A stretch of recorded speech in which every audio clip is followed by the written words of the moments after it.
Oke, saya langsung ke DPR saja. Berarti artinya dari sisi medis, jadi juga sudah dijelaskan begitu ya. Penggodokan tetap harus melalui dari DPR begitu nanti untuk menentukan seperti apa hasil akhirnya. Kalau dari DPR sendiri? Ya, ini kan ada 2 undang-undang nih sebenarnya yang substansinya sama. Satu Perpu ini yang digodok oleh pemerintah, kemudian akan diajukan ke DPR untuk disahkan menjadi undang-undang. Tapi saat ini juga di Badan Legislasi itu lagi diusulkan oleh 70 anggota yang sudah menandatangani untuk mengusulkan adanya namanya Undang-Undang Penghapusan Kekerasan Seksual. Kurang lebih sama saja. Ini yang menjadi masalah kan cuma soal korbannya saja. Ya. Yang tadi Perpu ini korbannya adalah anak-anak, sementara yang PKS ini yang digodok oleh DPR itu adalah korbannya tidak terhadap anak-anak, tetapi kepada siapapun yang menjadi korban kekerasan seksual.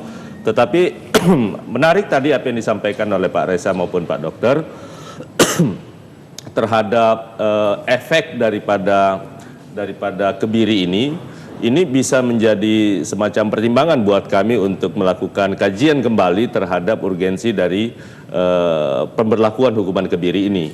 Ini bukan semata-mata timbul. Saya katakan tadi dari awal bahwa semangatnya kita tangkap baik terhadap apa yang menjadi yang telah dihasilkan oleh pemerintah. Artinya tindakan tegas pemerintah begitu ya. Itu sudah patut kita apresiasi.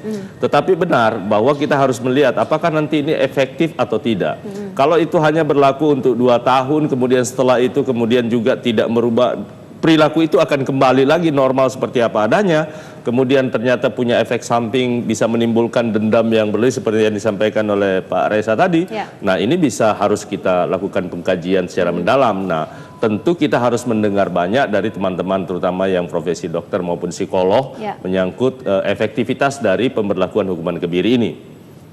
Nah, oleh karena itu menurut saya intinya satu, bahwa hukuman tegas kan sebenarnya kita sudah membuat sebuah aturan hukumannya sudah sangat tegas nih. Ini hukuman mati.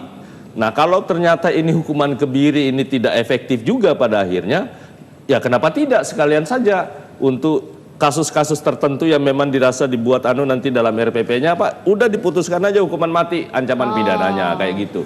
Tetapi itu kira-kira semangatnya yang kita ingin bangun. Nah, oleh karena itu insya Allah kami dengan DPR merespon semua ini, kita ingin melihat nanti secara seobjektif mungkin. Karena memang di DPR sendiri jujur saja, saya di fraksi Partai Gerindra saja itu masih terjadi perdebatan. Ada yang teman-teman tidak setuju dengan hukuman kebiri. Karena tadi itu sama alasannya seperti yang disampaikan oleh Pak Dokter.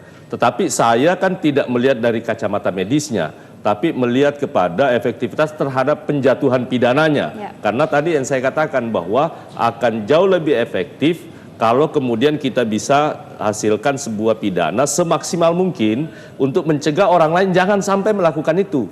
Nah, kalau ternyata itu hukuman mati adalah hukuman maksimum dan itu bisa menimbulkan, seharusnya sih hukuman-hukuman yang lain ya tidak perlu lagi untuk dipertimbangkan.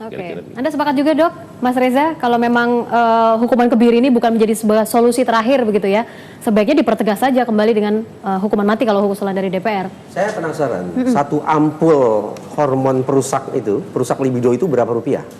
Kali berapa orang predator, kali 3 bulan sekali. Plus lagi berapa chip, harganya berapa?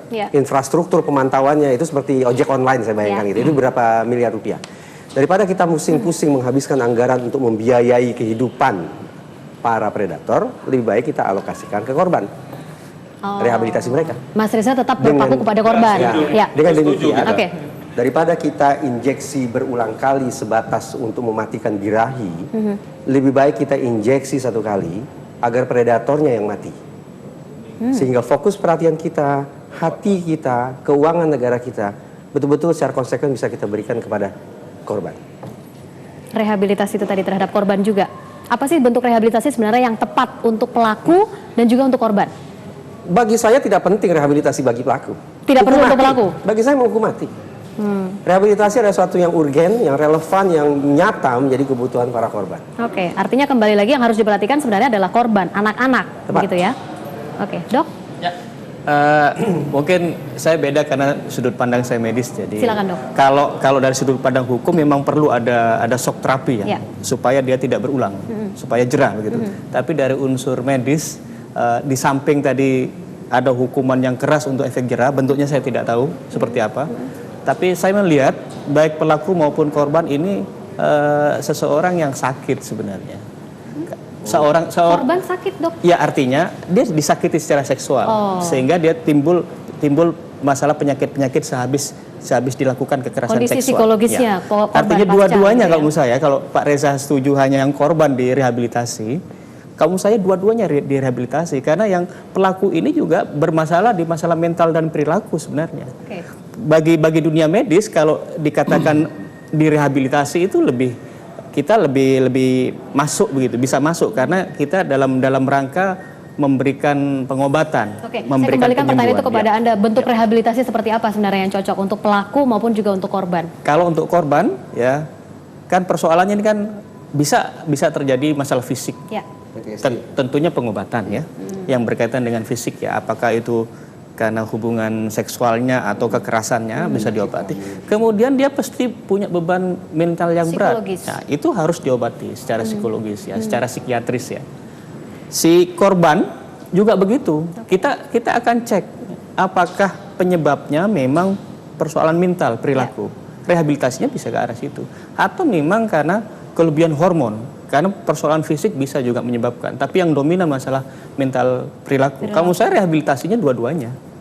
Tetap dari segi medis ya.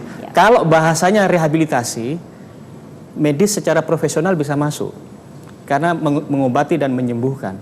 Tetapi memang harus ada tindakan hukum yang shock terapi supaya mereka yang lain takut untuk melakukan. Yang benar-benar jera begitu ya efeknya. Kalau Pak Wahyu sendiri, Pak, saya mau kembali lagi kepada chip, Pak, pengawasan. Saya tertarik dengan Mas Reza tadi yang mengatakan bahwa anggaplah seperti ojek online begitu ya, atau mungkin seperti kamera NTMC begitu yang banyak sekali layarnya. Apakah memang nanti akan seperti itu, Pak? Atau seperti apa sih gambarannya untuk pengawasan pemasangan chip ini sendiri dan bentuknya itu seperti apa? Ya, itu nanti kan bentuk chip itu nanti kan ada dua alternatif, apa dipakai gelang atau dimasukkan dalam tubuh. Dimasukkan dalam tubuh, iya, bentuknya bisa kayak KB itu kan bisa dimasukkan gitu juga gitu. Susu. Jadi itu tadi ini kan intinya sebelum itu bisa jelaskan ya Pak, Pak ya. Sebetulnya itu Perpu ini ada dua hal. Yang pertama adalah pemberatan hukuman. Itu minimal 10 tahun, maksimal 20 tahun dan hal tertentu bisa seumur hidup dan mati. Nah, ini. Tapi yang kiri tadi namanya hukuman tambahan.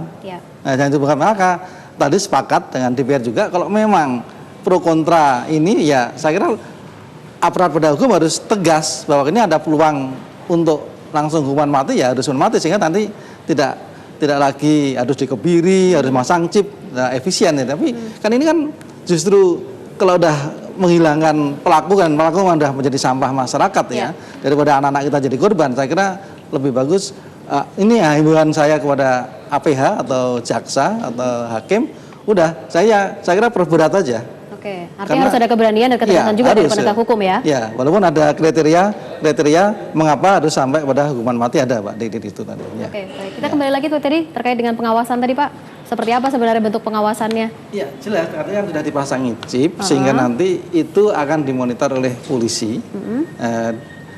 Ya mungkin kan pelakunya mungkin tidak masif, misalnya apakah sejuta orang kan nggak mungkin, paling berapa puluh gitu atau ratus, sehingga nanti itu masih bisa dimonitor. Ya intinya biar anak-anak itu merasa aman gitu loh Pak. Dan juga nanti kan juga dipampangkan. Kalau di dalam tubuh artinya orang juga tidak bisa melihat kan apakah memang dia adalah itu hanya untuk monitor aja Mbak. Keberadaan dia pergi kemana pun akan ketahuan posisinya. Gitu, jadi chip itu gunanya itu. Ya gitu. Jadi mudah-mudahan dengan dia pasang chip itu sehingga nanti misalnya dia wah ini kok di keramaian anak-anak, ini perlu polisi langsung akan datang di lokasi tersebut. Jadi secepat itu Kak? Iya, saya kira ke depan harus begitu. Komitmen Pak Kapolri udah gitu kok, sangat mendukung pemasangan chip. Oke, kalau saya boleh pakai kata-kata Mas Reza, berarti harus hitung lagi berapa jumlah personil polisi yang nanti akan dikerahkan, begitu Mas Reza ya? Saya hitungnya aja lama ini, apalagi ini. Tapi benar, patut kita apresiasi begitu kan, apapun bentuknya gitu. Semangatnya ya. Semangatnya begitu ya Pak ya. Nah, kalau memang nantinya ini akan dilaksanakan begitu Pak. Terakhir, rehabilitasi, kalau memang nanti harus dilakukan terhadap korban ataupun pelaku, kepada pelaku Pak. Ya. Memang dua-duanya Mbak, di dalam Perpu juga mengindikasikan ada dua, baik pelaku korban harus direhabilitasi. Tentang pelaku memang mungkin kita sehatkan mentalnya, Dengan cara? Dengan cara ya pendampingan, mau nggak mau di LP tersebut harus ada pertama psikiater, yang kedua mungkin rohaniawan yang bisa mendampingi sehingga dia sadar. Itu jadi ada dua hal, yaitu psikiater sama mental harus dikembalikan. Selama berapa lama? Ya tadi kan mudah-mudahan kalau di perpunya kan bisa di 10, 20 seumur hidup, sehingga nanti ya selama di situ nanti. Mudah-mudahan artinya rehabilitasi selama proses hukum berlangsung, begitu, tetap seiring sejalan. Iya, itu. Baik, kita tetap akan terus nantikan begitu ya seperti apa akhir dari hukuman kebiri ini bagi para pelaku kejahatan seksual. Apakah memang benar begitu ya akan diberlakukan nantinya? Kalaupun memang benar diberlakukan, otomatis siapa yang akan mengeksekusi? Kalau dari kedokteran masih perlu pertimbangan begitu ya, Dok ya? Tapi apakah memang sudah dilibatkan perbincangan dengan Kementerian Kesehatan? Setahu saya belum. Belum sama sekali dilibatkan begitu ya. Baik. Kemenkes sudah terlalu terlibat, Pak. Ya, untuk ikatan dokter, Pak. Iya. Ikatan dokter belum diajak bicara. Belum diajak bicara. Tapi kami sudah mengkaji sebenarnya, belum selesai tapi. Oke, Ya. semua masih dalam proses kajian, Ya. pemirsa. Kita akan tunggu saja seperti apa nanti hasil akhir dari hukuman bagi para pelaku kejahatan seksual. Karena seperti yang kita tahu, Indonesia sudah sangat darurat terhadap kejahatan atau kekerasan seksual terhadap anak. Terima kasih Bapak-Bapak sudah hadir pada malam hari ini. Kita tunggu nanti seperti apa hasil dari Kementerian dan juga hasil dari DPR tentu saja untuk pelaku dari kejahatan seksual ini. Saya Rizky Aida pamit, terima kasih, selamat malam.